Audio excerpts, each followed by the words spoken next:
वन्दे मातरम् वन्दे मातरम् सुजलां सुफलां मलयज शीतलां सस्यश्यामलां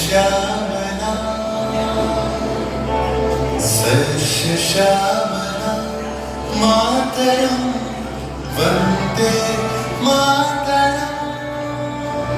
1908 সালের 11ই অগস্ট কিংসফোর্ডে বন্দে মাতরম বলার দোষে যে বালককে বেত মারার হুকুম দিলেন ব্রিটিশ সরকার, তারই পক্ষে দাঁড়িয়ে ক্ষুদিরাম বসু ও প্রফুল্ল চাকি সাহেবের পিটানবাড়ি লক্ষ্য করে বোমা চালালেন মুজাফফরপুরে।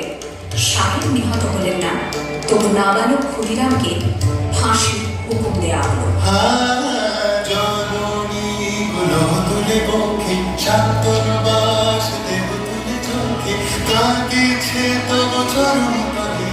ত্রিংশতি কোটি নরনারী